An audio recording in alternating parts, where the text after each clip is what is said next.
Nothing cuts deeper than the silence of children who've forgotten your name. For 63-year-old Jedediah Stroud, that silence followed him all the way to the Colorado Territory, where he went to disappear among the peaks. He had nothing left. No letters, no visits, just the echo of empty rooms where laughter used to live. But in those remote mountains, Jed found a dying wolf caught in a trap near a falling-down cabin. He freed the animal, and somehow they saved each other. What started as two broken souls just trying to survive became something beautiful. They fixed up that old cabin together, built a garden, made it into a real home. The locals started calling it Paradise Ridge. But what would happen when word got out about what the abandoned father had built in the wilderness? Before we jump back in, tell us where you're tuning in from, and if this story touches you, make sure you're subscribed, because tomorrow I've saved something extra special for you.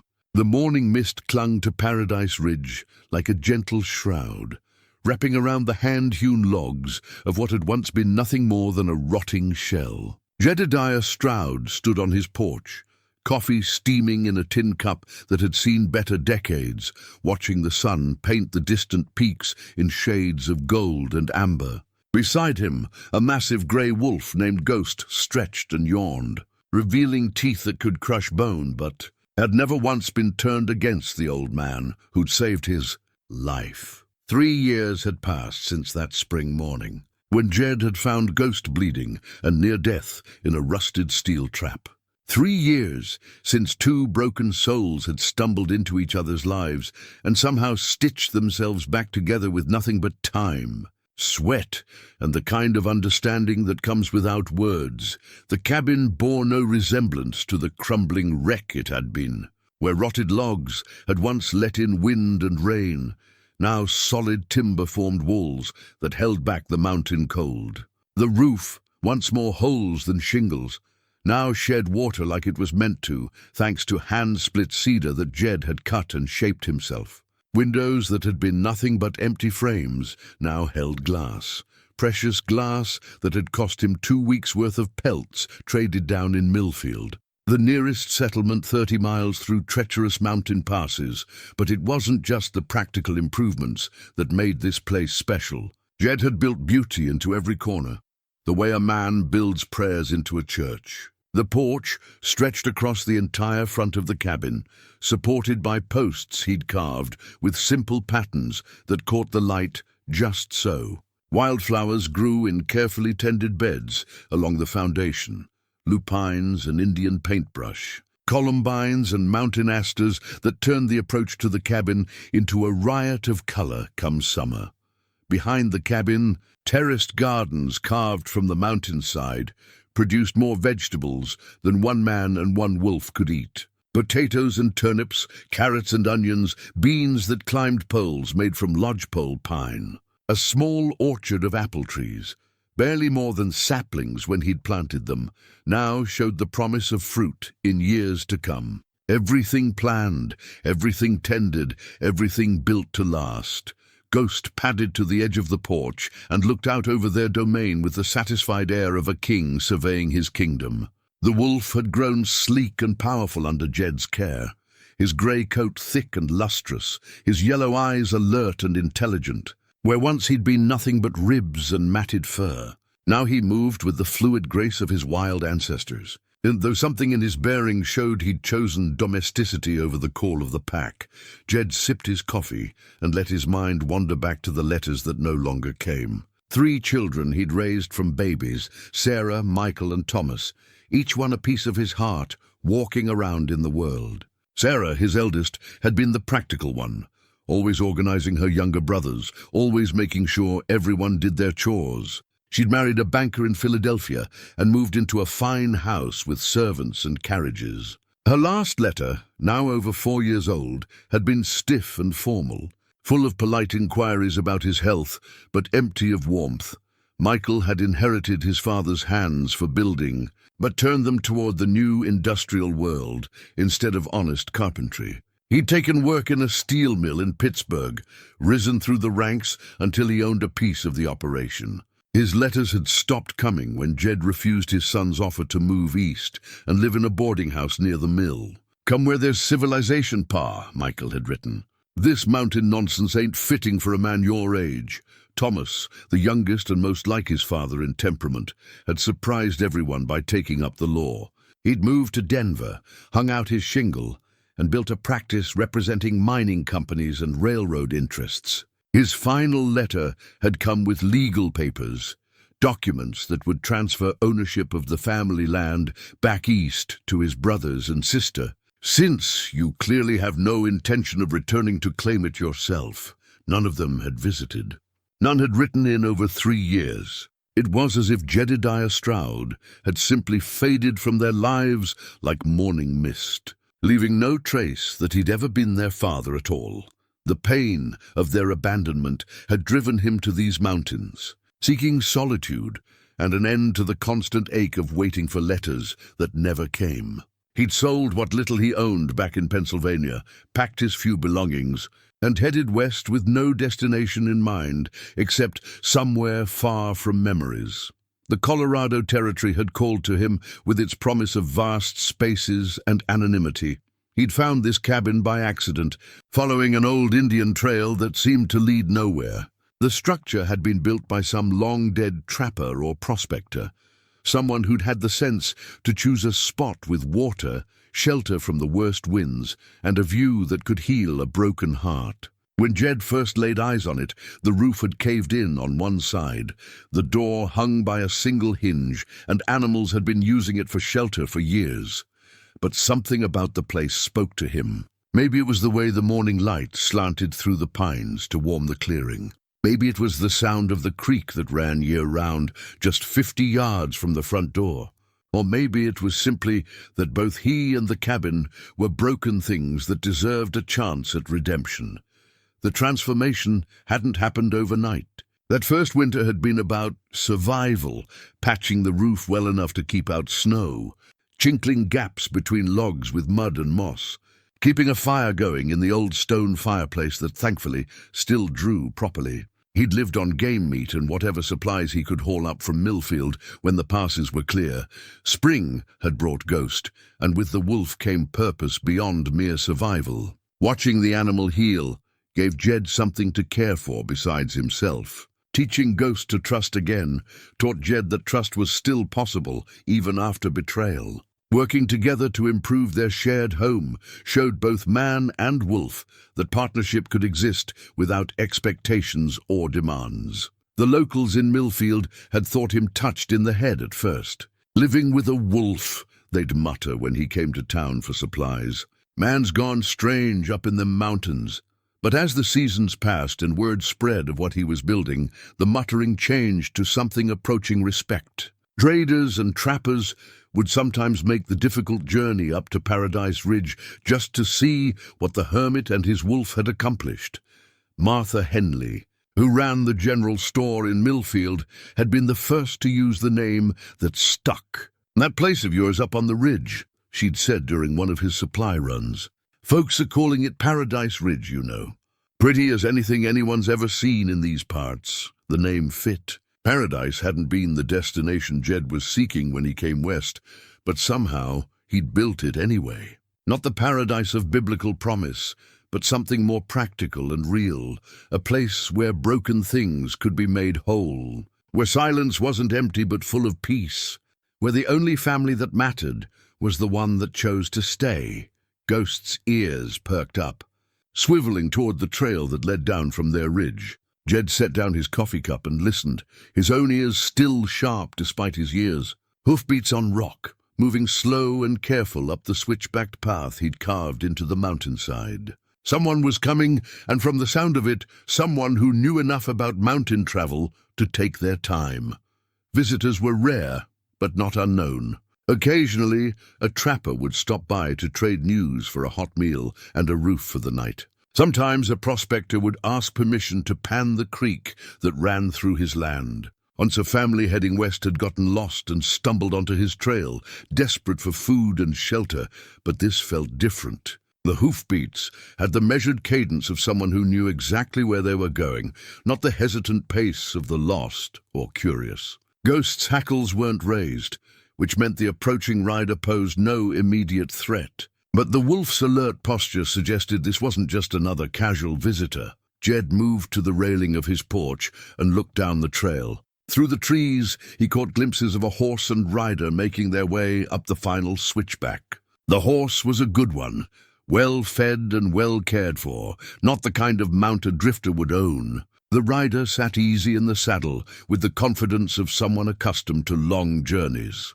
As they rounded the last bend and emerged into the clearing, Jed got his first clear look at his visitor. A woman, maybe 40 years old, dressed in practical traveling clothes but carrying herself with an air of authority that spoke of education and means. Her horse was indeed a fine animal, and her tack was well maintained and expensive. She pulled up at the edge of the clearing and sat for a moment, taking in the sight of Paradise Ridge with obvious appreciation. Her eyes moved from the cabin with its carefully carved porch posts to the flower gardens, from the vegetable terraces to the small orchard, finally settling on the man and wolf watching her from the porch. "Mr. Stroud?" she called out, her voice carrying clearly across the space between them. "Mr. Jedediah Stroud?" The sound of his name, spoken by a stranger in this place he'd thought hidden from the world, sent a chill down Jed's spine. No one knew his full name up here. In Millfield, he was simply the Hermit or the Wolfman. He'd never given anyone his Christian name or surname. "Depends who's asking," he replied, his hand instinctively moving to rest on Ghost's head. The wolf pressed against his leg, a solid reminder that whatever this was, he wouldn't face it alone. The woman dismounted with practiced ease and took a few steps closer, her hands visible and empty, a gesture of peace that Jed appreciated even as his wariness increased. "My name is Catherine Morrison," she said. "I'm an attorney from Denver. I believe we need to talk." The leather satchel Catherine Morrison carried looked official and ominous as she climbed the steps to Jed's porch. Ghost let out a low rumble, not quite a growl, but a sound that made it clear he was watching every move the stranger made. Jed kept his hand on the wolf's head, drawing comfort from the animal's solid presence. "Coffee's still warm," Jed said, gesturing toward the pot on the small table beside his chair. "Mountain hospitality says I should offer, even to lawyers, bearing whatever news you've brought." Catherine accepted the invitation with a slight smile that didn't quite reach her eyes. She took the offered cup with steady hands, but Jed noticed she held it more for warmth than to drink. The morning air was crisp at this elevation, even in late spring. "You've built something remarkable here," she said, looking out over the gardens and the view beyond. "The stories they tell in Denver don't do it justice." "Stories?" Jed's voice carried a note of warning. "What kind of stories?" "About the hermit who lives with wolves. About Paradise Ridge and the man who turned a ruin into something out of a fairy tale." Catherine set down her cup and reached for her satchel. "But that's not why I'm here, Mr. Stroud. I'm here because of your children."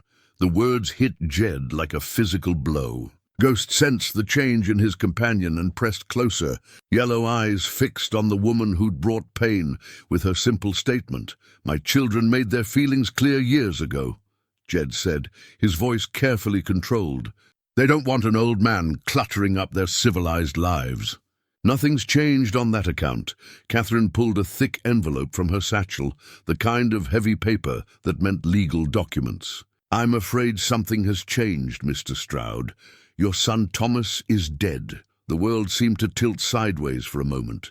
Jed gripped the porch railing to steady himself, feeling as though the solid timber might give way beneath his hands. Thomas, his youngest boy, the one who'd been quick with a smile and quicker with questions, who'd followed his father around the workshop like a devoted shadow until the law called him away. When? The word came out as barely a whisper 3 months ago. A fever took him quickly, too quickly for the doctors to do much good. Catherine's voice carried genuine sympathy now. "I handled his legal affairs. He was successful, Mr. Stroud, very successful. He owned property in Denver, had investments, savings. I don't want his money." The words came out harder than Jed intended. "If that's why you've come all this way, you can head right back down that mountain. It's not about money. Mr. Stroud, it's about what he wanted." Catherine opened the envelope and pulled out several documents. "Thomas wrote a will 2 years ago.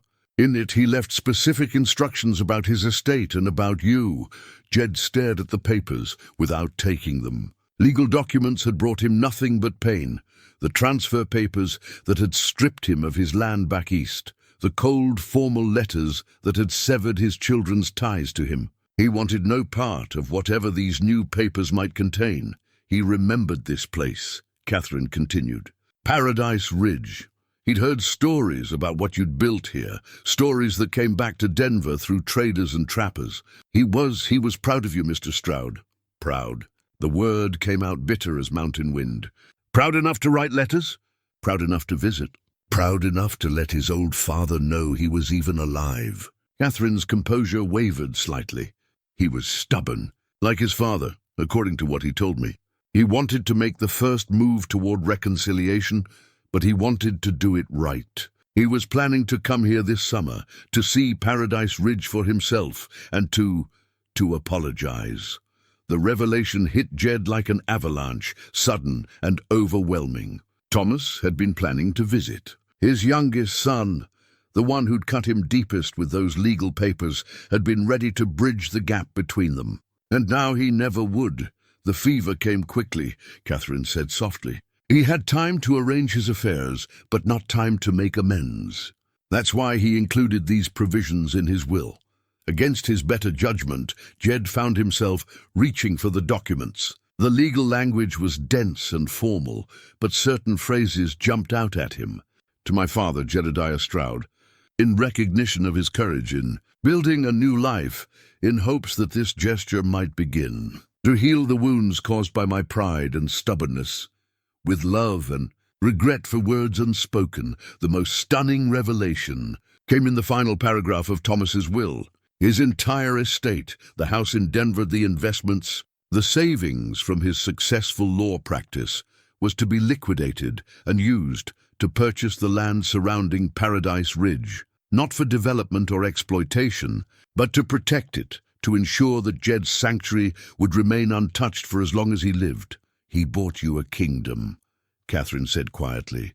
Nearly 2,000 acres from ridge to ridge, including all the water rights. It's yours, Mr. Stroud, all of it, along with enough money to maintain it and live comfortably for the rest of your days. Jed's hands shook as he held the papers. The legal description encompassed not just the small clearing where he'd built his cabin, but the entire watershed, the mountains he could see from his porch, the valleys where elk came to graze, the high meadows where wildflowers bloomed in summer.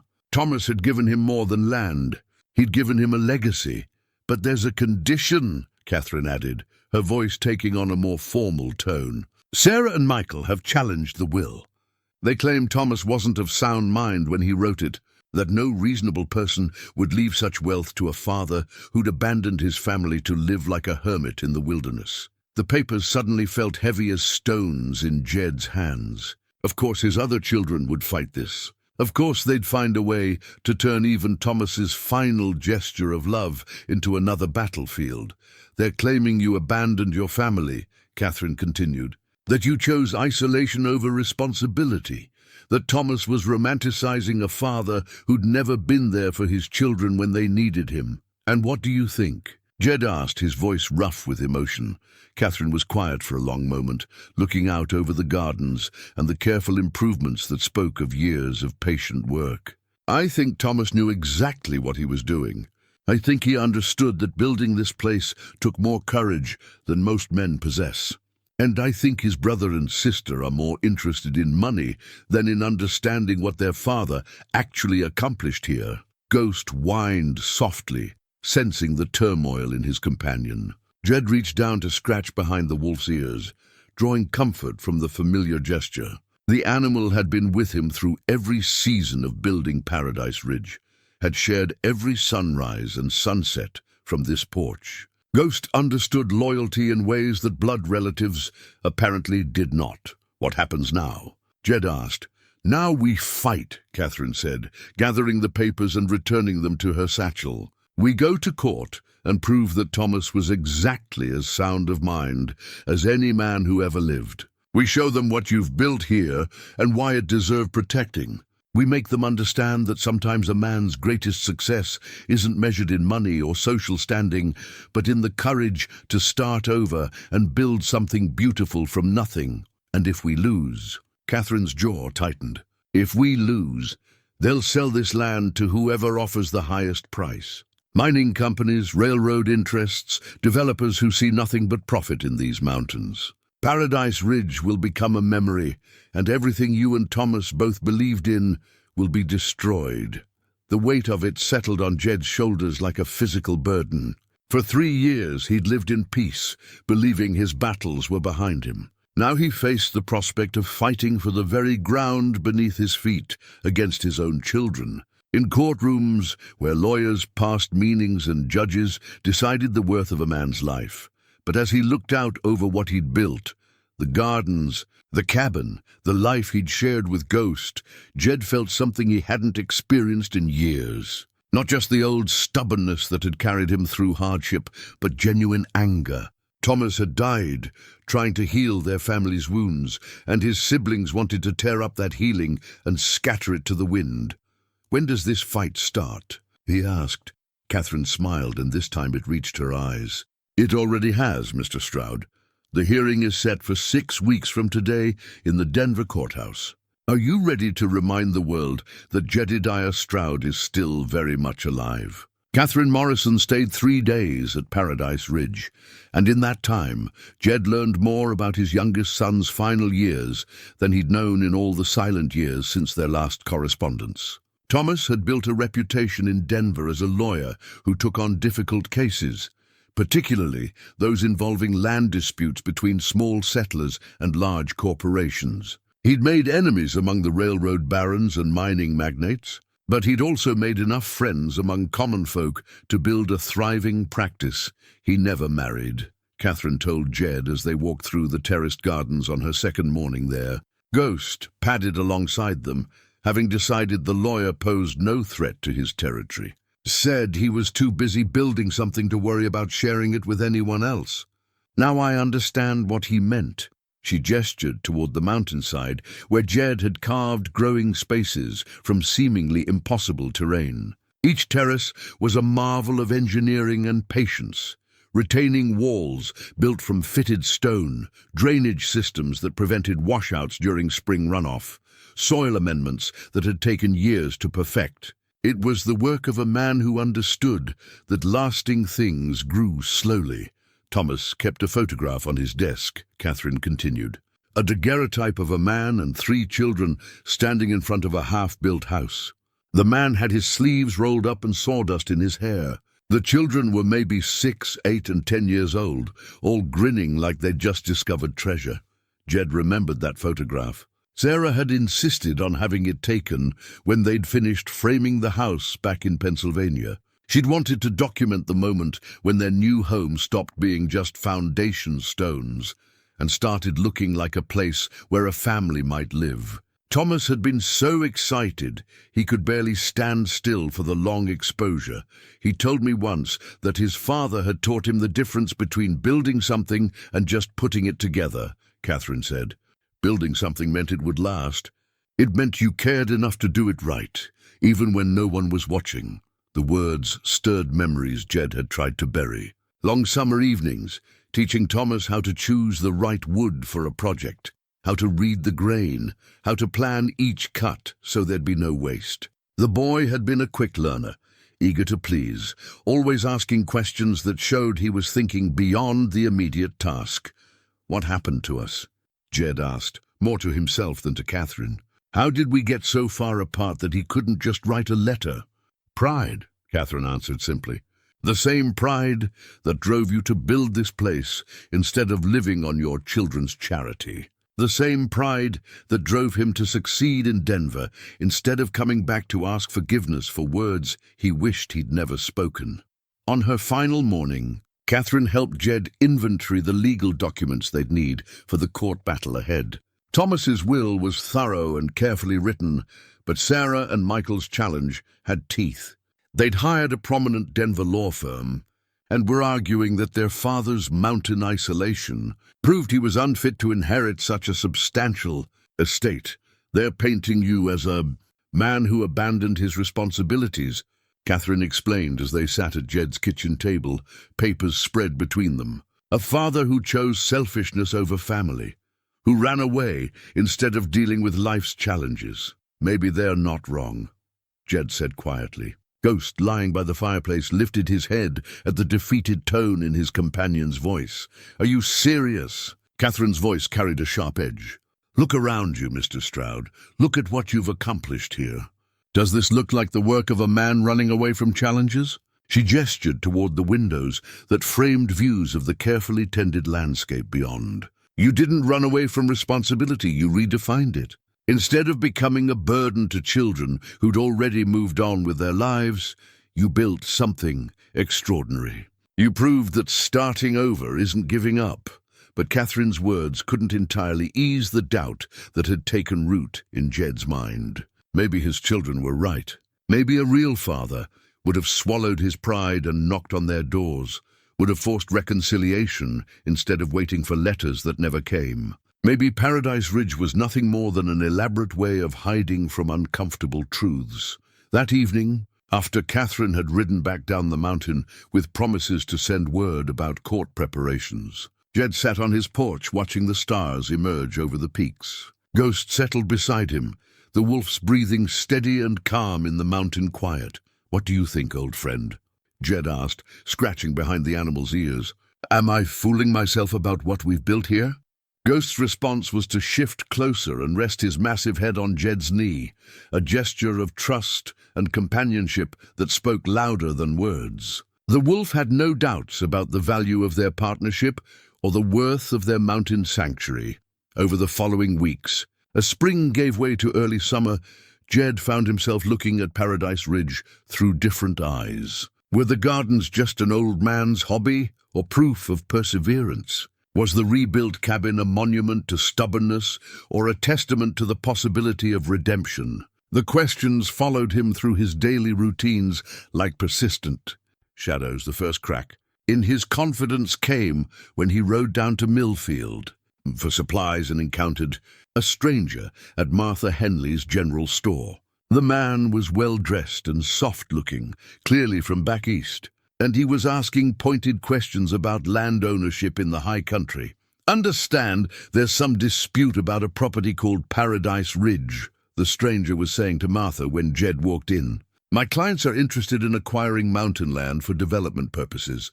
Martha's eyes found Jed over the stranger's shoulder, and her expression tightened. Mister, Paradise Ridge ain't for sale, and it ain't likely to be any time soon. Everything's for sale at the right price, the stranger replied smoothly. Especially when the current ownership is uncertain. Jed felt anger rise in his chest like floodwater.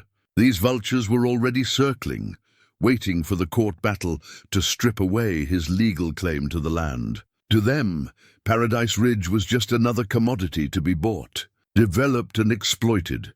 You might want to be more careful about spreading rumors, Jed said, his voice carrying the quiet authority of a man accustomed to being listened to. Especially when you don't know who might be listening. The stranger turned, took one look at Jed's weathered face and steady eyes, and seemed to shrink slightly. I'm just gathering information about potential opportunities. Then here's some information for you, Martha said, her voice sharp as winter wind. Paradise Ridge belongs to Jedediah Stroud, and it's going to stay that way. Now, if you're not buying supplies, you can take your questions and your opportunities somewhere else. The stranger left quickly, but his presence lingered like smoke. Word was spreading about the court case, about the possibility that Paradise Ridge might change hands. Speculators and developers were already positioning themselves to profit from whatever decision the judge might make. That night, Jed lay awake, listening to the creek that ran past his cabin, thinking about Thomas and the gift his son had tried to give him. Not just the land itself, but the recognition that what he'd built here mattered, that a man's worth couldn't be measured only by conventional success, but also by his courage to create something beautiful in an ugly world. Ghost stirred in his sleep, running in whatever dream occupied a wolf's mind. Jed reached out to touch the animal's fur, drawing comfort from the contact. Whatever happened in that Denver courtroom, he wouldn't go down without a fight. Thomas had believed in Paradise Ridge enough to stake his entire estate on protecting it. The least his father could do was prove that faith wasn't misplaced.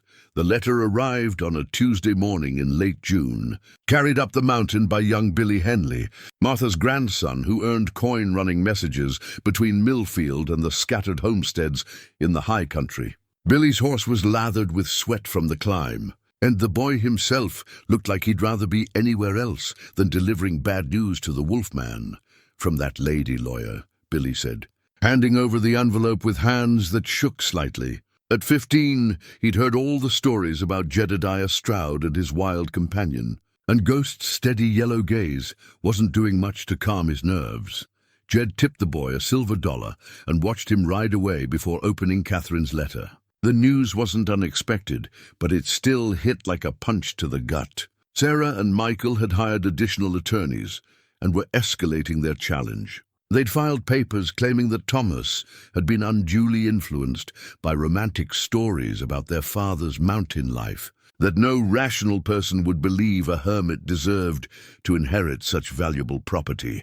Worse, they'd found witnesses willing to testify about Jed's supposed abandonment of his family responsibilities. Former neighbors from Pennsylvania who remembered him leaving suddenly after his wife's death. Business associates who could speak to his failure to maintain contact with his children. Character witnesses who would paint him as a man who chose selfish isolation over family duty. The letter included copies of depositions that made Jed's stomach turn. Sarah described him as emotionally distant and more concerned with his carpentry projects than his children's needs.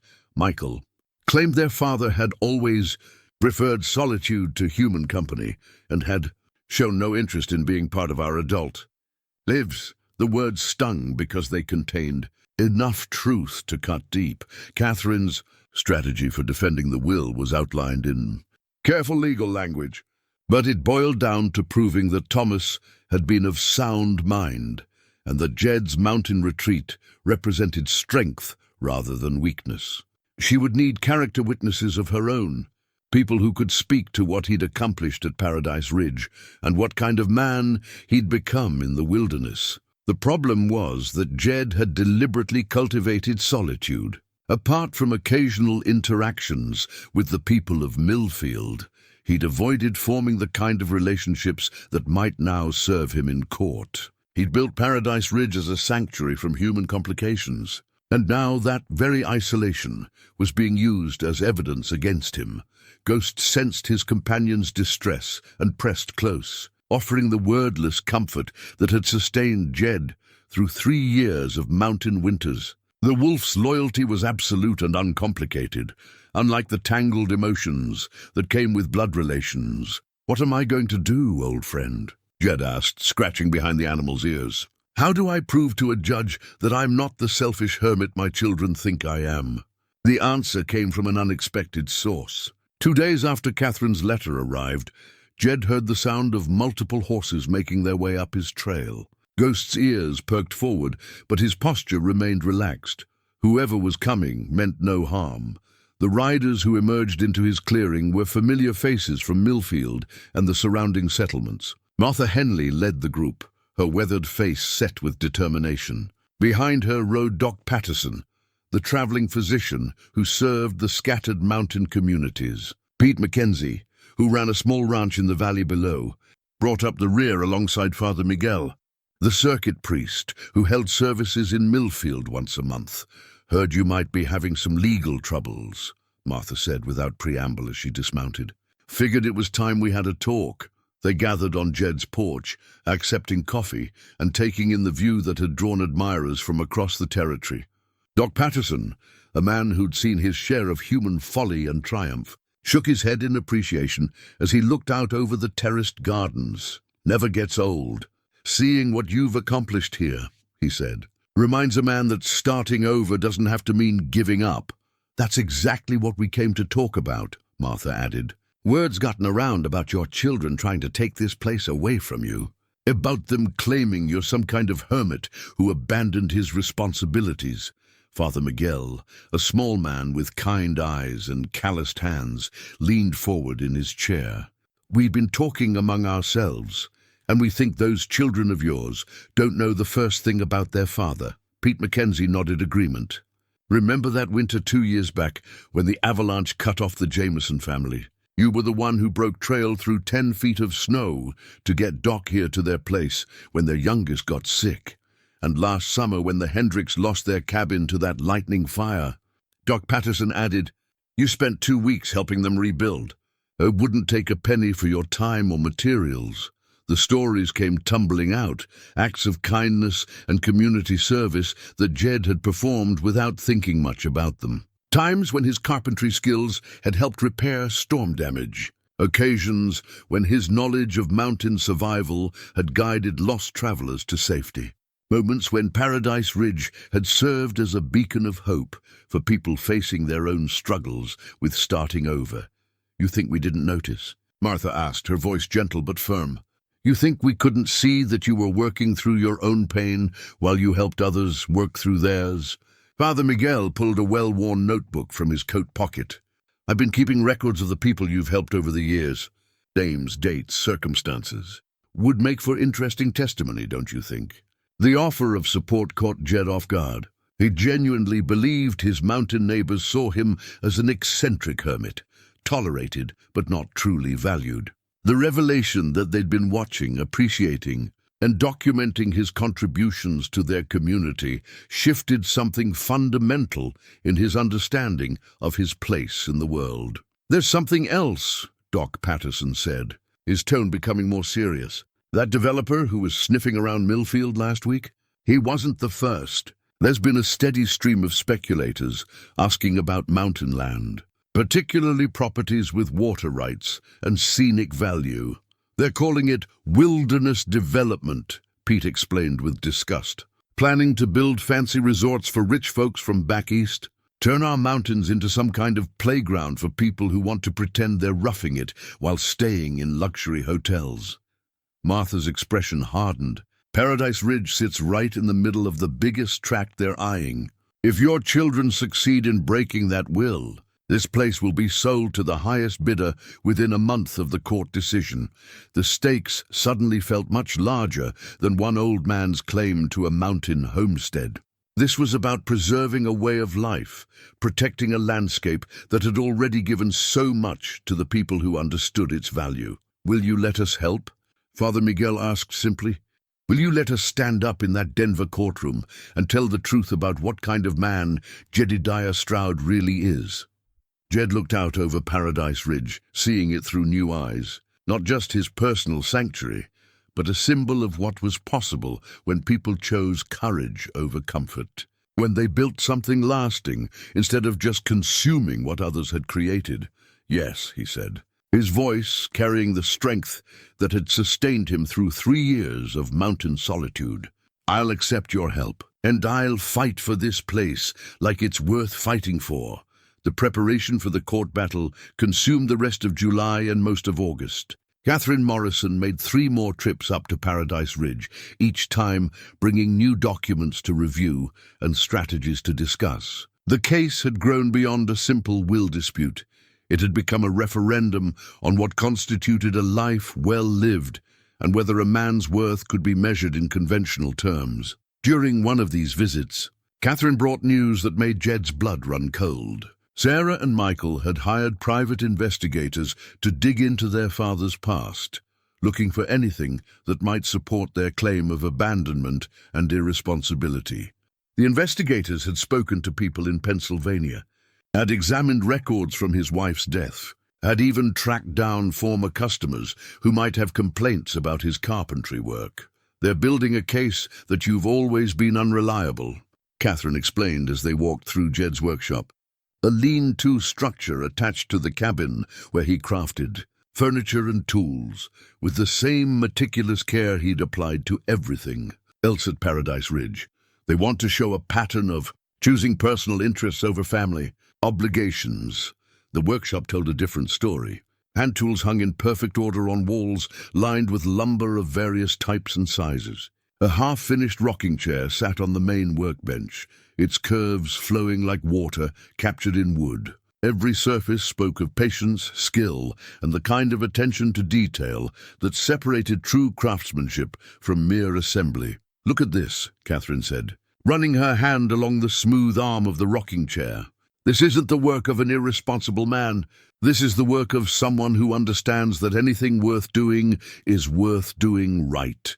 But Jed knew his children's accusations weren't entirely unfounded. In the months after his wife's death, he had withdrawn from family life. Grief had made him distant, unable to provide the emotional support his children needed. He'd thrown himself into his work as a way of avoiding the emptiness that filled their house, and perhaps his children had interpreted that withdrawal as abandonment.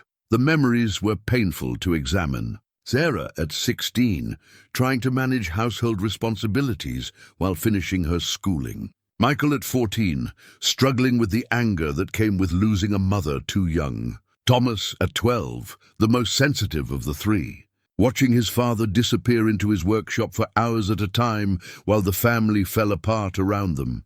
"I wasn't a good father after their mother died," Jed admitted to Catherine. "Maybe I was running away even then." "Grief affects people differently," Catherine replied. "Some people need to talk through their pain. Others need to work through it. That doesn't make either approach wrong." She picked up a small wooden figure from the workbench, a carved wolf that captured Ghost's essence in a few simple lines. The piece was clearly meant as a gift, probably for one of the children in Millfield who'd overcome their fear of the real wolf enough to appreciate his gentle nature.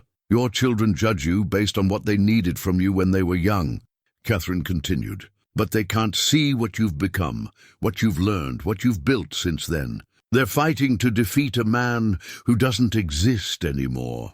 The truth of that observation settled into Jed's bones like winter cold. The man who'd retreated into his workshop after his wife's death bore little resemblance to the man who'd built Paradise Ridge with patience and purpose. Grief had taught him about loss, but the mountains had taught him about renewal. As the court date approached, a parade of supporters began making the difficult journey up to Paradise Ridge. Word had spread through the mountain communities about the upcoming legal battle, and people wanted to see for themselves what was at stake. Many of them had their own stories about starting over, about finding new purpose after loss or failure.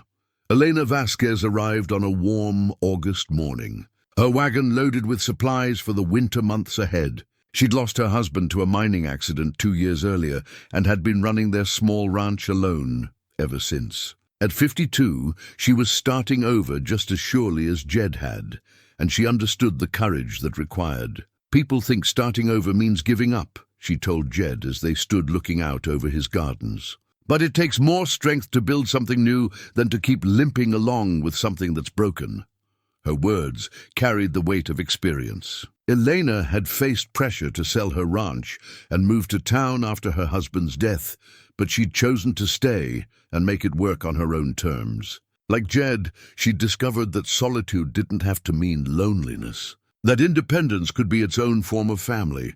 The Jameson family came next. All 6 of them crowded into a wagon that had seen better days. They brought fresh bread and their youngest daughter's drawings, pictures of Paradise Ridge as seen through a child's eyes, full of color and wonder. Little Mary Jameson had drawn Ghost as a friendly giant guarding a magical kingdom, and her father as a wise wizard who made beautiful things grow in impossible places. "Mary talks about visiting here like other children talk about fairy tales," Mrs. Jameson explained. "She thinks you're the most remarkable man in the world, living up here with your wolf and your gardens that bloom in the mountains." The drawing touched something deep in Jed's heart. Through a child's eyes, Paradise Ridge wasn't the retreat of a broken hermit, but a place of magic and possibility. Perhaps that was closer to the truth than the bitter assessments of his own children. Even taciturn old Henrik Nordstrom made the journey, bringing his accordion and playing mountain ballads on Jed's porch as the sun set behind the peaks. Henrik rarely spoke more than a dozen words to anyone, but his music said everything that needed saying about beauty, loss, and the hope that lived in wild places. "Your children," Henrik said during one of his rare conversational moments. "They think with their heads, not their hearts." The heart knows what matters. As August faded into September and the aspens began their annual transformation to gold, Jed found himself seeing Paradise Ridge through the eyes of all his visitors. It wasn't just his personal sanctuary anymore. It had become a symbol of what was possible when someone chose courage over comfort, when they built something lasting instead of just consuming what others had created. The photographs Catherine took during this period would become crucial evidence in the court case. Pictures of the terraced gardens, heavy with vegetables, of the workshop where beauty emerged from raw wood, of Ghost and Jed sitting together on the porch that overlooked their shared kingdom.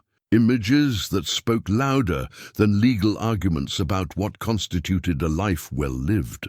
But even as support gathered around him, Jed couldn't shake the feeling that the most important battle would be fought not in a Denver courtroom, but in his own heart. His children's accusations had reopened old wounds, forced him to confront truths about himself that he'd tried to bury beneath years of mountain solitude. Had he abandoned his family? Or had he simply needed to become a different kind of man than the grief-stricken widower who'd failed his children when they needed him most? The answer would determine not just the outcome of the legal case, but whether Paradise Ridge represented redemption or just an elaborate form of running away. The first hard frost came early that September, painting the meadows silver and turning the aspens to liquid gold. Jed stood on his porch in the pre-dawn darkness, coffee steaming in his hands, watching his breath form clouds in the crystalline air. Ghost emerged from the cabin, stretched luxuriously, and settled beside his companion to watch the sun paint the eastern peaks in shades of rose and amber.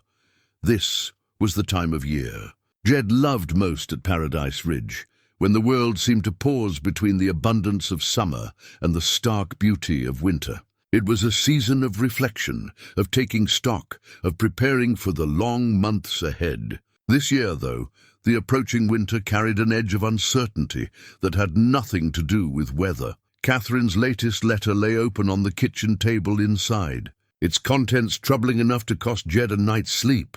The private investigators hired by Sarah and Michael had uncovered details about his wife's death that Jed had hoped would never see the light of day. Margaret had died of consumption, a lingering illness that had stretched over 2 agonizing years. During that time, Jed had indeed withdrawn from his children, spending long hours in his workshop while neighbors and relatives helped care for their dying mother.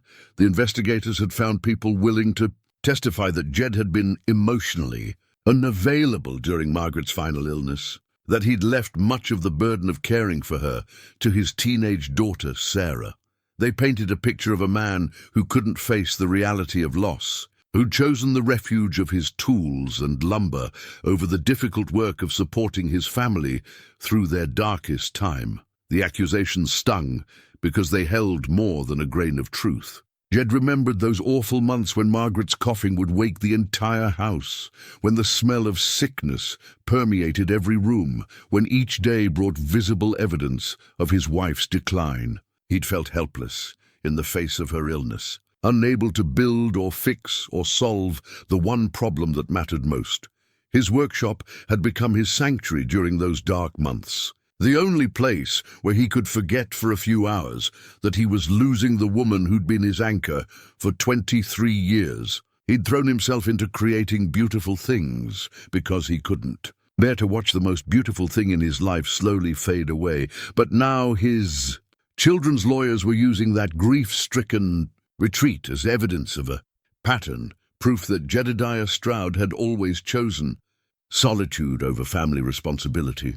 That his mountain hermitage was just the latest example of a lifelong tendency to run away from difficult emotions. Ghost whined softly, sensing the turmoil in his companion's thoughts. The wolf had an uncanny ability to read human emotions, perhaps developed during his own recovery from trauma. He pressed closer to Jed's leg, offering the wordless comfort that had become one of the foundations of life at Paradise Ridge. They might be right.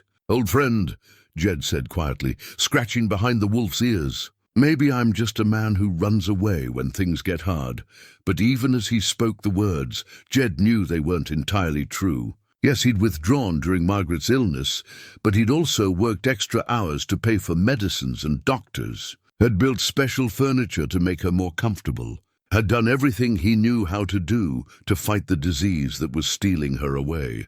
His retreat to the workshop hadn't been about abandoning his family. It had been about preserving his sanity, so he could continue to function when they needed him. The sound of approaching hoofbeats interrupted his brooding. A single rider was making the steep climb up to Paradise Ridge, moving with the careful pace of someone unfamiliar with mountain trails. Ghost's ears perked forward, but his relaxed posture suggested no threat. As the rider emerged from the tree line, Jed felt his heart skip a beat. The woman in the saddle was older than he remembered. Her dark hair now streaked with silver, but her posture and the way she held the reins were unmistakably familiar. Sarah, his eldest daughter, the one who'd taken on too much responsibility too young, was climbing toward Paradise Ridge.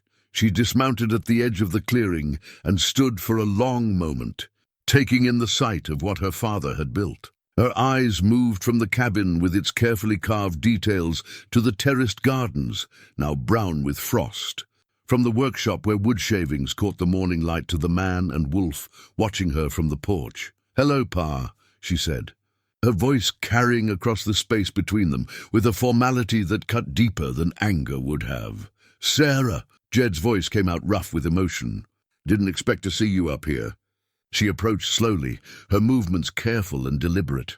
At 42, she carried herself with the authority of a woman accustomed to managing complex responsibilities, but something in her expression suggested uncertainty beneath the composed exterior. "Beautiful place," she said, stopping at the bottom of the porch steps. "The stories don't do it justice." Stories.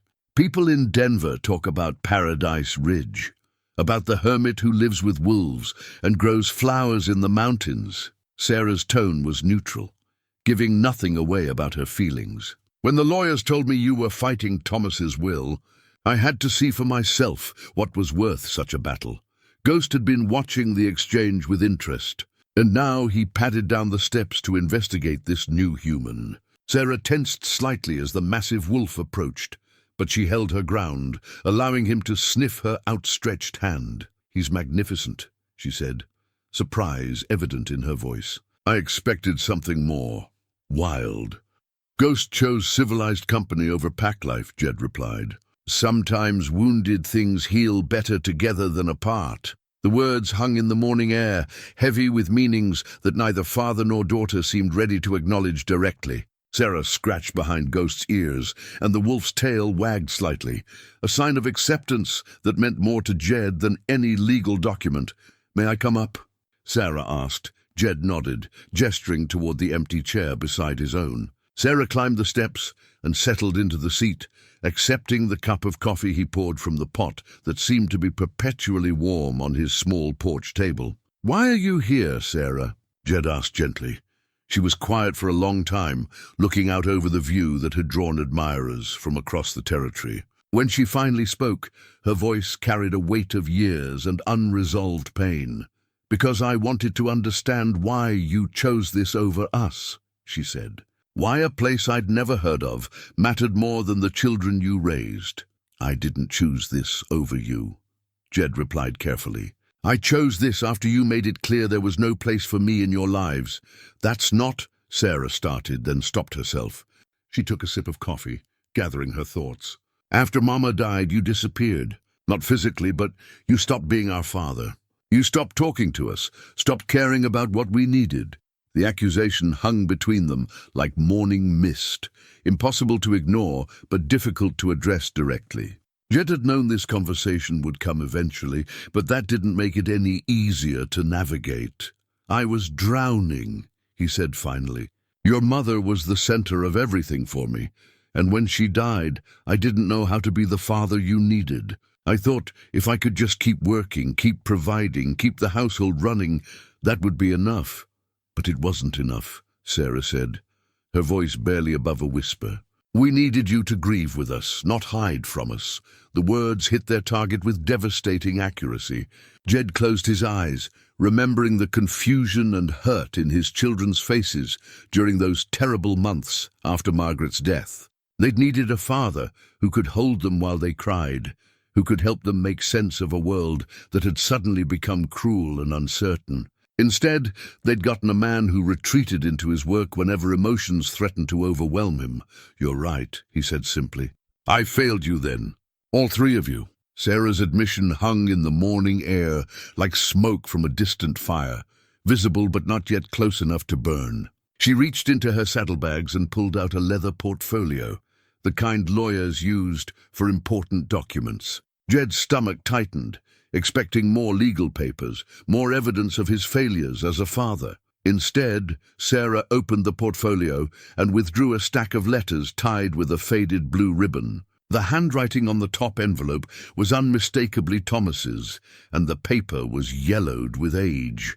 I found these in Thomas's desk after he died, Sarah said, her voice carefully controlled. They were in a locked drawer, along with some other things our lawyers didn't think were relevant to the will contest. She handed the bundle to Jed, who recognized the ribbon immediately. It was the same blue silk Margaret had used to tie back her hair on their wedding day, a scrap of fabric he'd thought lost decades ago. His hands trembled slightly as he untied the ribbon and opened the first letter. The date was from 6 years ago, and the salutation made his breath catch. Dear Pa, I've been thinking about the last words we spoke, Thomas had written in his careful lawyer's script.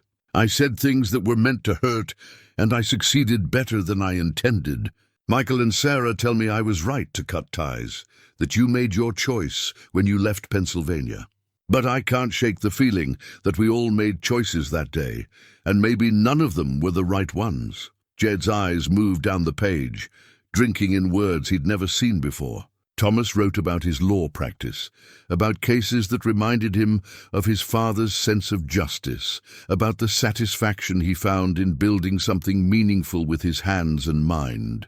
He wrote about missing the sound of tools in a workshop, about dreams where he was a boy again, learning to measure twice and cut once. I hired a man to find out what happened to you, the letter continued.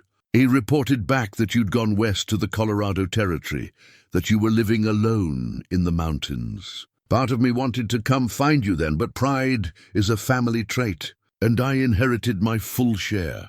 Each letter in the stack told a similar story, a son struggling with regret, wanting to reach out but not knowing how to bridge the gap that years of silence had created. Thomas had written to his father regularly, pouring out his heart in words that were never sent, building a one-sided correspondence that revealed the depth of his longing for reconciliation. Listen to this, Sarah said, opening another letter from the stack. This one's from 3 years ago. I heard from a trapper today who'd been through the Colorado high country. He told stories about a place called Paradise Ridge, about a man and a wolf who'd built something beautiful in the wilderness. I knew it was you before he even mentioned your name. Who else would find a way to make flowers bloom at 10,000 feet? The revelation hit Jed like an avalanche. Thomas had known about Paradise Ridge for years, had been following his father's progress through second-hand stories and travelers' tales. The land purchase hadn't been a sudden impulse. It had been the culmination of years of vicarious pride and carefully hidden love. There are 47 letters here, Sarah continued, her own voice thick with emotion now. 47 letters he wrote to you but never sent. Some are angry, some are sad, but most of them are just lonely. A son missing his father and not knowing how to say so. Jed opened another letter, this one more recent. I'm going to come see you this summer, Pa. I've put it off too long.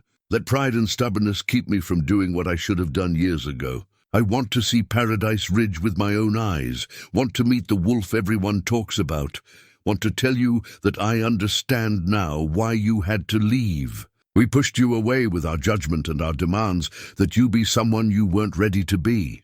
The words blurred as tears Jed hadn't shed in years filled his eyes. His youngest son had been planning to come home, had been ready to heal the wounds that had festered between them for so long. The knowledge that Thomas had died, still planning reconciliation, was almost more painful than the original estrangement.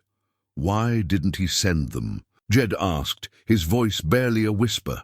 Sarah was quiet for a long moment, staring out over the landscape that had captured Thomas's imagination from a distance. "For the same reason you never wrote to us," she said finally. "Pride, fear. The longer you wait to fix something, the harder it becomes to know where to start." She reached into the portfolio again and pulled out another item, a photograph that made Jed's heart stop. It was the same family picture Catherine had mentioned, the one from the half-built house in Pennsylvania. But this wasn't the original daguerreotype. This was a newer photograph of that old image, carefully reproduced and enlarged. He had copies made, Sarah explained. One for his office, one for his home, and this one, she pointed to an inscription on the back in Thomas's handwriting, for Pa, "When I finally find the courage to come home." The photograph was mounted in a hand-carved wooden frame, the kind of meticulous craftsmanship that Jed himself might have produced. Someone had put considerable time and skill into creating this gift, this tangible bridge between past and present. "Thomas didn't make this frame himself," Sarah said, answering Jed's unspoken question. "He commissioned it from a furniture maker in Denver, a man who specialized in reproducing traditional techniques. Thomas wanted it to be something you would appreciate, something that showed he remembered what you taught him about doing things right." The frame was indeed a masterpiece of traditional joinery, with dovetail corners and hand-cut moldings that spoke of patience and skill. Every detail had been planned and executed with the kind of care that transformed mere function into art. "There's something else," Sarah said, her voice dropping to barely above a whisper. "Something the lawyers don't know about. Something that changes everything about this will contest." She reached into the portfolio one final time and withdrew a document that Jed didn't recognize. It was handwritten in Thomas's careful script, but it wasn't a letter. It was a legal document, properly witnessed and notarized, dated just 2 weeks before Thomas's death. "It's a codicil to his will," Sarah explained. "An addition he made after the original document was filed. He never told his regular attorney about it. He had it prepared by a different lawyer, someone who specialized in family law rather than estate planning." Jed's hands shook as he read the document. The language was formal and legal, but the meaning was clear. Thomas had added a provision requiring that any challenge to his will by his siblings would result in the forfeiture of their own inheritance. If Sarah and Michael proceeded with their contest, they would lose everything Thomas had intended to leave them. "He knew," Sarah said, tears now flowing freely down her cheeks. "Somehow, Thomas knew we would try to fight his decision about Paradise Ridge. This codicil was his way of protecting you, of making sure his gift to you couldn't be taken away by our anger and jealousy." The implications of the revelation crashed over Jed like a mountain storm. Sarah and Michael's legal challenge wasn't just doomed to fail. It was actively working against their own interests. Thomas had outmaneuvered them from beyond the grave, using his legal expertise to ensure that Paradise Ridge would remain protected regardless of his siblings' objections. "Does Michael know about this?" Jed asked. Sarah shook her head. "I found it yesterday, hidden in a safety deposit box that Thomas had never mentioned. The lawyers don't know it exists. Michael doesn't know. As far as the court is concerned, we're still fighting the original will." She stood up from her chair and walked to the porch railing, looking out over the view that had inspired Thomas's long-distance devotion. "I came here to understand why you chose this place over us," she said. "But now I think I understand something different. Thomas chose you over us, chose to protect what you built here instead of giving us what we thought we deserved." The revelation reframed everything about the legal battle, but it also raised new questions about Sarah's motives for making the difficult journey to Paradise Ridge. She held the power to end the will contest immediately, to save everyone the pain and expense of a court battle that she now knew they couldn't win. "What are you going to do?" Jed asked. Sarah turned back to face him, her expression unreadable. "I don't know," she said simply. "I came here thinking I knew who you were, what you'd done, what you deserved.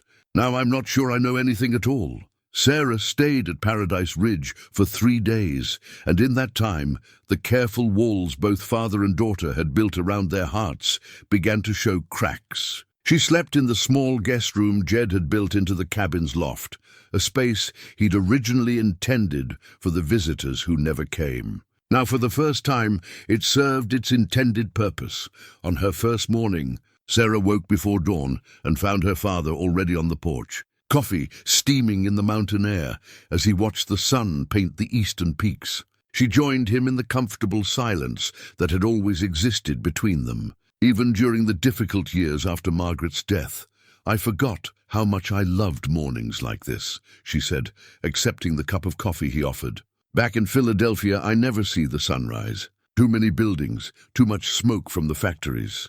They sat together watching Ghost emerge from his morning hunt, the wolf's grey form materializing from the tree line like a piece of the mountain made manifest. The animal padded up to the porch and settled at Jed's feet, completely at ease with the presence of this new human in his territory. "How did you know he wouldn't hurt me?" Sarah asked, remembering her initial nervousness around the massive predator. "Ghost has good judgment about people," Jed replied. "Better than most humans, actually. He can sense intention, fear, anger, all the things we try to hide from each other." Sarah studied the wolf's intelligent yellow eyes, seeing something there that reminded her of her father's own quiet wisdom. "Is that how you've been living up here? Trusting animal instincts instead of human complications?" "Something like that," Jed admitted. "Animals don't lie about their feelings. They don't hold grudges or nurse old wounds. They deal with what's in front of them and move on." The conversation carried an undercurrent of meaning that neither of them was quite ready to address directly.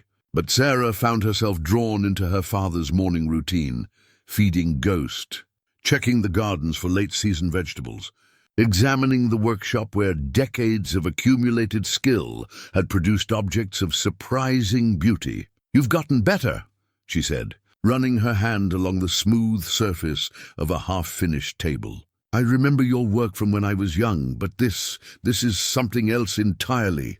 Jed felt a flush of pride at his daughter's recognition. "Had time to practice," he said simply. "Time to learn from mistakes, to understand the wood, instead of just trying to force it into shapes." "Is that what you learned up here? How to work with things instead of against them?"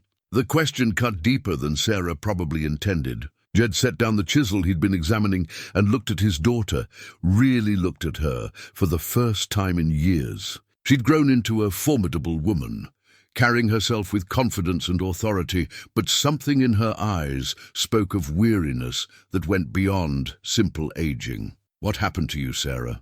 he asked gently. "I see success, competence, everything I hoped you'd achieve. But I don't see happiness." His daughter's composure faltered for just a moment, revealing the pain she'd been carrying like a carefully hidden burden. "I built the life I thought I was supposed to want," she said finally.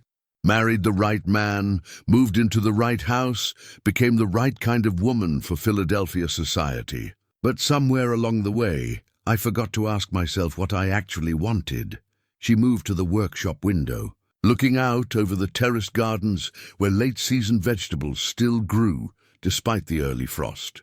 "When Thomas died, when I was going through his papers and found those letters, I realized I'd been living someone else's idea of a proper life.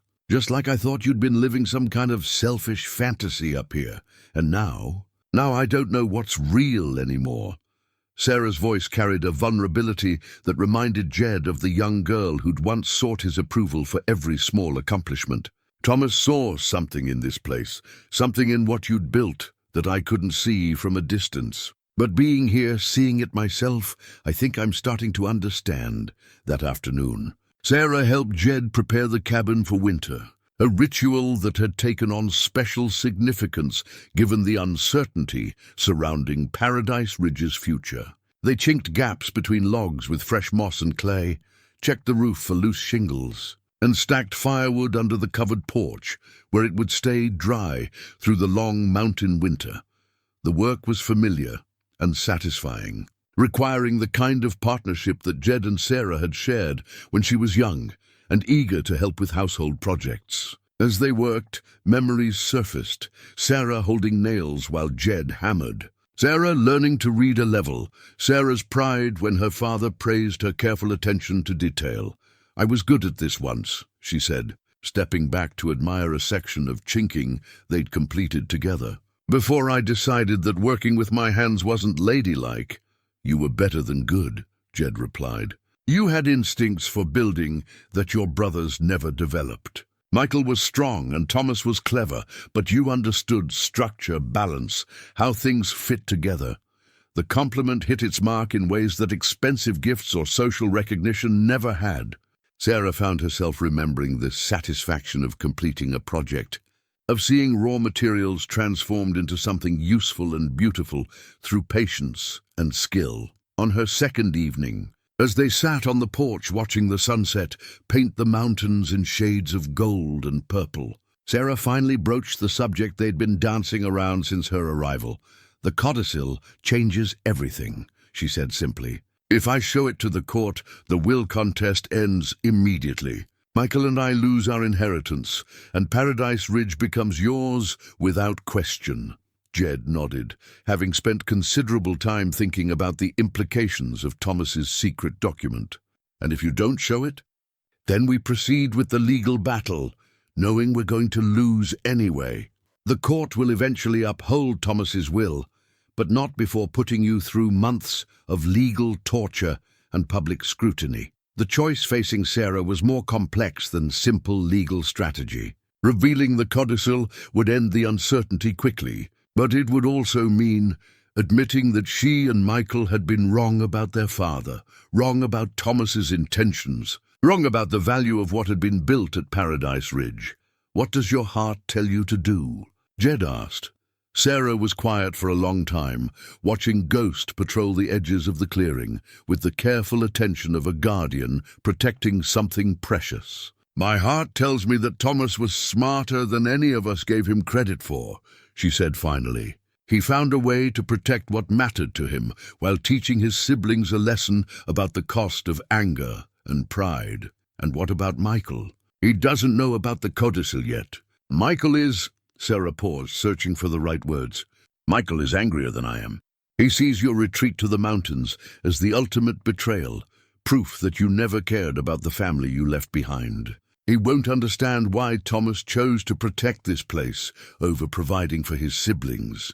Jed felt the weight of his middle son's anger like a physical burden. Michael had always been the most like his father in temperament, stubborn, proud, quick to take offense when he felt wronged. The boy who'd once followed Jed around the workshop with eager questions had grown into a man who saw his father's mountain refuge as evidence of abandonment and selfishness. "Will you tell him about the letters?"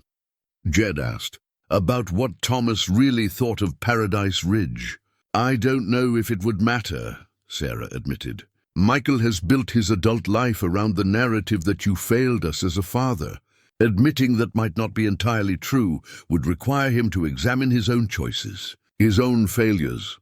As if summoned by their conversation, the sound of multiple horses on the mountain trail interrupted the evening quiet. Ghost's ears pricked forward, and his posture shifted to alert attention. Through the trees, Jed could see the glint of lanterns. Someone was traveling the dangerous mountain path in near darkness. Something no experienced rider would attempt unless the journey was urgent. Who would be foolish enough to climb that trail at night? Sarah asked, concern evident in her voice. Jed's stomach tightened as he recognized the rhythm of the hoofbeats. "Someone who's angry enough not to care about the risks," he said grimly. "That sounds like your brother Michael." The approaching party consisted of 3 riders, Michael in the lead, followed by 2 men Jed didn't recognize. As they emerged into the clearing, the lantern light revealed Michael's face, set in lines of fury that made him look older than his 38 years. The men with him had the hard, practical look of hired professionals, possibly the private investigators who'd been building the case against Jed's character. Michael dismounted and strode toward the porch with the aggressive confidence of a man accustomed to getting his way through sheer force of will. His eyes found Sarah sitting beside their father, and his expression darkened further. "So this is where you disappeared to," he said, his voice carrying across the clearing like a whip crack. "I should have known you'd come running to take his side the moment you saw this place." "Michael," Sarah began, but her brother cut her off with a sharp gesture. "Don't, Sarah, don't try to explain why you're sitting here like nothing's changed, like he didn't abandon us when we needed him most." Michael's attention shifted to Jed, and 20 years of accumulated anger burned in his eyes. "Did you think we wouldn't fight for what's rightfully ours? Did you think Thomas's romantic fantasies about mountain hermits would be enough to steal our inheritance?" Jed stood slowly, Ghost moving to flank him, as the wolf sensed the hostility radiating from the newcomers. The confrontation he'd been dreading for months was finally here, and there would be no avoiding it this time. "You're welcome here, Michael," Jed said quietly. "But you'll treat your sister with respect, and you'll mind your tone in my home." Michael's laugh was harsh and bitter. "Your home? This isn't a home, it's a hiding place. A monument to selfishness built by a man who couldn't face his responsibilities." The words hung in the mountain air like smoke from a wildfire, carrying the promise of destruction to come. The confrontation erupted like a summer thunderstorm, sudden and violent after days of building pressure. Michael's hired men had fanned out to flank the porch, their hands resting near the weapons they carried with the casual confidence of professionals. But their presence only served to highlight how badly Michael had misunderstood both his father and the situation he was walking into. "Put your dogs on a leash." "Michael," Jed said, his voice carrying the quiet authority of a man who'd faced down mountain winters and predators far more dangerous than hired muscle. "This is family business, not something that requires witnesses." "Family?" Michael spat the word like it tasted bitter. "You gave up the right to call us family when you disappeared into these mountains and left us to clean up the mess you made." Ghost moved closer to Jed's side, the wolf's yellow eyes fixed on the strangers with an intensity that made the hired men shift nervously. One of them reached for his sidearm, but Sarah's sharp voice cut through the tension. "Stop!" She stood and moved to the porch railing, placing herself between her father and brother. "Michael, tell your men to step back now!" The authority in her voice surprised everyone, including herself. For 20 years, Sarah had played the role of peacemaker in the family, smoothing over conflicts and avoiding confrontations. But standing on her father's porch, surrounded by the evidence of what he'd built from nothing, she found a strength she hadn't known she possessed. "You don't understand what you're doing here," she continued, her gaze moving between Michael and his companions. "This isn't about money or inheritance or legal battles. This is about a family that's been broken for too long."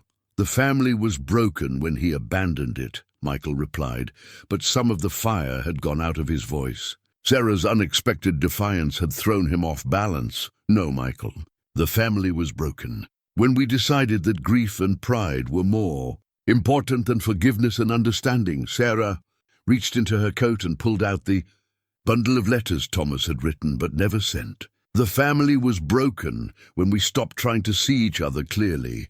She descended the porch steps and approached her brother, holding out the letters. "Thomas left these for us to find. 47 letters he wrote to Pa over the years, letters full of love and regret and longing for reconciliation." Michael stared at the bundle as if it might bite him. "I don't want to read Thomas's fantasies about our perfect father." "Then don't read them," Sarah said simply.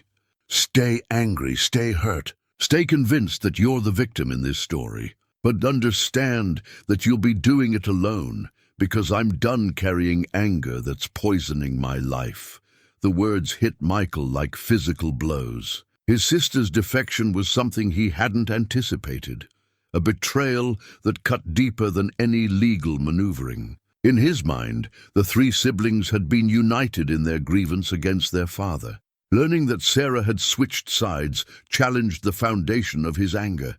"He failed us," Michael said, but the words came out uncertain now, more plea than accusation. "When Mama died, when we needed him most, he disappeared into his workshop and left us to figure out how to survive on our own." "Yes," Jed said quietly, stepping forward for the first time since the confrontation began. "I failed you, all three of you. I was drowning in my own grief, and I didn't know how to help you swim through yours." The admission seemed to deflate some of Michael's rage. He'd been prepared for denial, for excuses, for the kind of defensive anger that would justify his own fury. He hadn't been prepared for his father to simply acknowledge the truth of his accusations. "But failing you then doesn't mean I stopped loving you," Jed continued. "It doesn't mean I stopped hoping that someday we might find our way back to each other.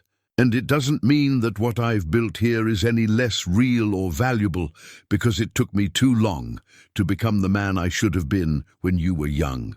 Ghost whined softly, sensing the emotional undercurrents flowing between the humans around him. The wolf's loyalty was to Jed, but his instincts recognized the family bonds that connected these people despite their anger and pain. One of Michael's hired men cleared his throat, clearly uncomfortable with the personal nature of the confrontation.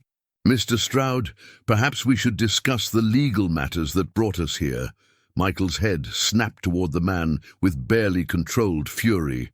"Shut up! This isn't about you or your legal matters anymore." The hired investigator's face flushed with anger at the dismissal, but he held his tongue. Whatever Michael was paying him, it wasn't enough to get between a family's unresolved grief and rage. "What do you want from me, Michael?" Jed asked. "What would it take for you to believe that I'm not the selfish hermit you think I am?" Michael looked around the clearing, taking in the cabin with its careful craftsmanship, the gardens that spoke of years of patient cultivation, the workshop where beauty emerged from raw materials. For the first time, he seemed to actually see what his father had accomplished, instead of just dismissing it as elaborate avoidance. "I want to understand," he said finally, his voice cracking with emotion he'd been suppressing for years. "I want to understand how you could love this place more than you loved us." Jed looked at his middle son, this angry, successful man who still carried the wounded boy inside him, and felt his heart break all over again. Michael's question revealed the fundamental misunderstanding that had poisoned their relationship for 20 years. "I never loved this place more than I loved you," Jed said, his voice thick with emotion. "I built this place because I loved you.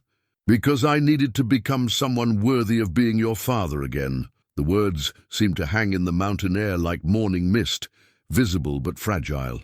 Michael's face cycled through emotions, confusion, disbelief, and something that might have been hope struggling against years of carefully cultivated resentment.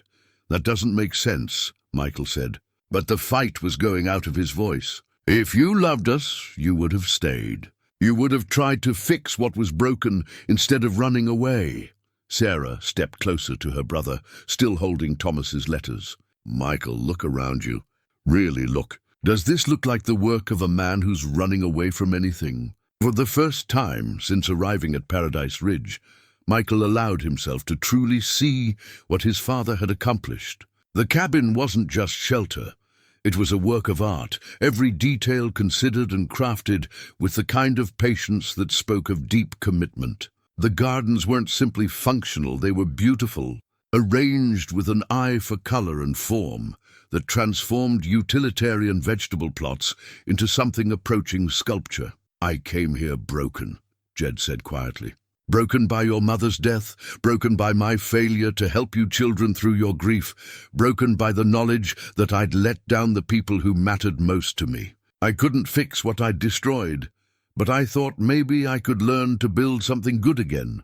Ghost moved between father and son, his presence somehow calming despite his size and wild nature. The wolf looked up at Michael with those intelligent yellow eyes, and something in that gaze seemed to communicate what words couldn't, that healing was possible, That trust could be rebuilt, that broken things sometimes grew stronger in the mended places. 3 years ago, I pulled Ghost out of a trap that would have killed him, Jed continued. He was dying, angry, afraid to trust anything human.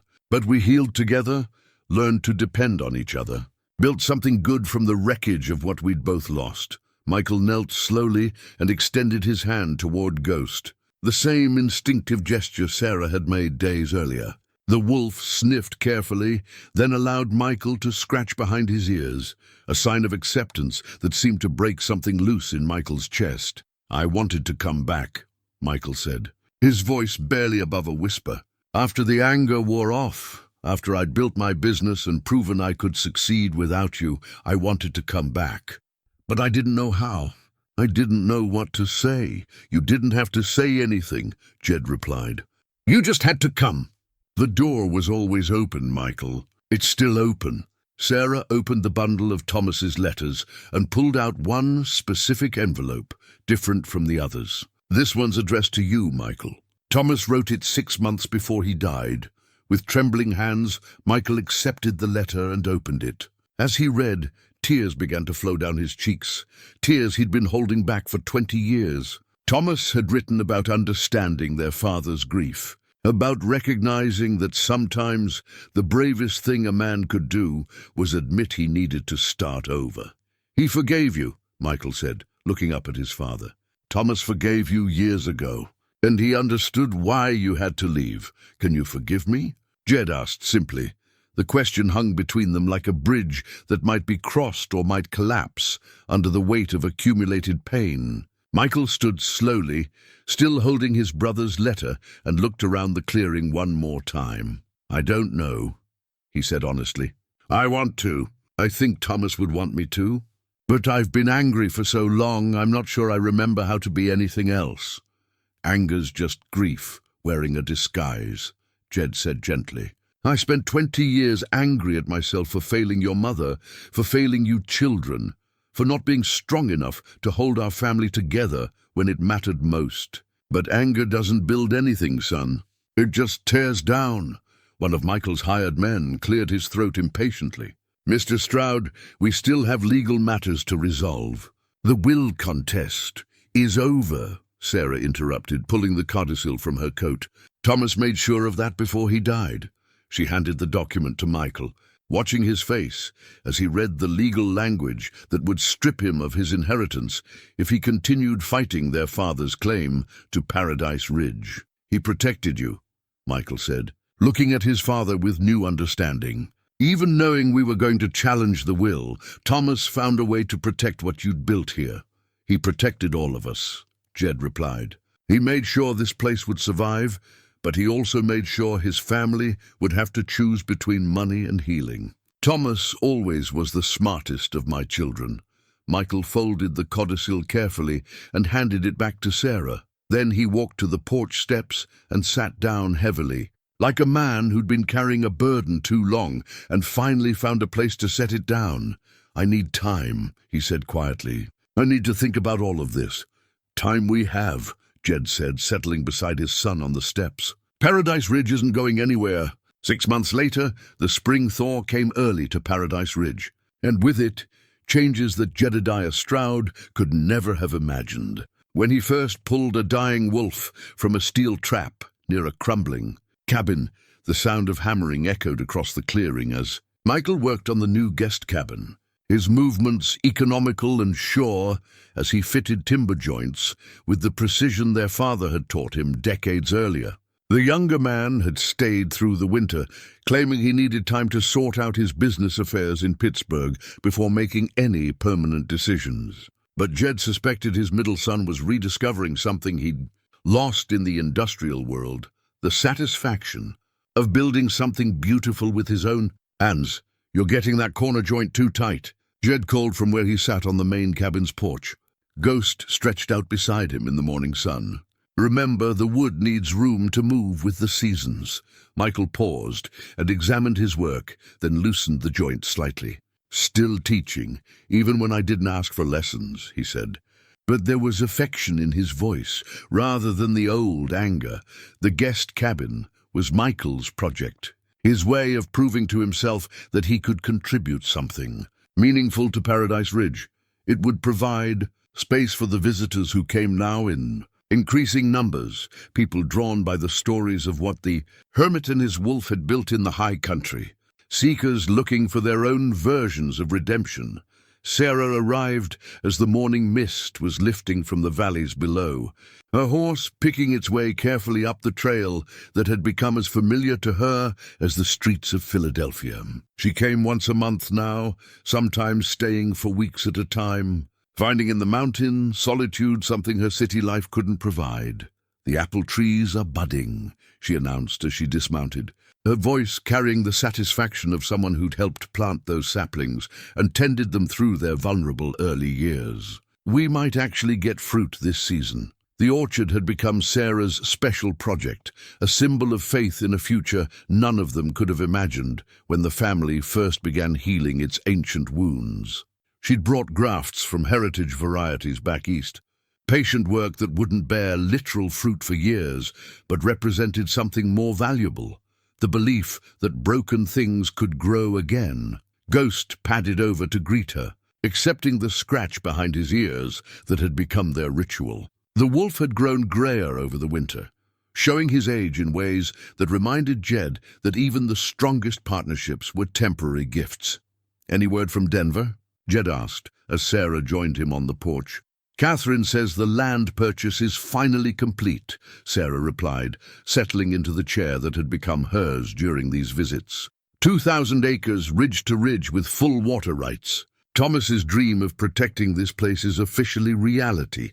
The legal proceedings had taken months to resolve, even after Michael dropped the will contest. But Paradise Ridge was now permanently protected, held in a trust that would preserve it long after Jed was gone. Thomas's final gift to his father had been not just land, but the assurance that what they'd built together would endure. "The Denver papers are calling it the largest private conservation easement in Colorado Territory," Sarah continued. "Your famous pa, the hermit who saved a mountain," Jed chuckled at that description. "Wasn't trying to save anything except myself. The mountain was always fine without me, but he understood what the reporters were getting at. Paradise Ridge had become a symbol of something people needed to believe in, proof that starting over was possible, that broken things could be healed, that one person's determination could create beauty in an often ugly world." Michael stepped back from his work and admired the progress he'd made. The guest cabin was taking shape nicely, its lines echoing the main structure, but with improvements born of experience and changing needs. Solar orientation for better light, a more efficient fireplace design, windows positioned to frame the best views of the surrounding peaks. "Think Thomas would approve?" Michael asked, gesturing toward his handiwork. "Thomas would be proud," Jed replied, and meant it. His youngest son's sacrifice had made all of this possible. Not just the legal protection of the land, but the healing of relationships that had seemed beyond repair. As if summoned by the mention of his name, a rider appeared on the trail below, not the kind of casual visitor who occasionally found their way to Paradise Ridge, but someone riding with purpose and familiarity. Catherine Morrison had become a regular visitor over the winter months, drawn not just by legal business but by something deeper. "She's early this month," Sarah observed with a knowing smile. Catherine had been spending more time at Paradise Ridge than her Denver law practice strictly required, helping not just with legal matters, but with the practical work of managing the growing conservation project. There was talk of her relocating permanently to the mountains, establishing a practice that served the scattered communities of the high country, but Jed suspected her interest in Paradise Ridge had as much to do with finding her own version of starting over as it did with legal work. Like so many of their visitors, Catherine was seeking something in the mountains that the civilized world couldn't provide. As evening approached and the family gathered for dinner in the main cabin, a ritual that had become precious to all of them, Jed found himself thinking about the photograph that Thomas had commissioned, the one showing a younger version of himself with 3 small children in front of a half-built house. That family was gone, transformed by loss and time into something different, but perhaps stronger. The children in the photograph had become adults with their own scars and wisdom. The man in the photograph had learned that building something meant more than just putting pieces together. It meant creating space for growth, change, and the kind of love that survived even the deepest wounds. Ghost stretched out by the fireplace, content in the company of the pack he'd chosen over the call of the wild.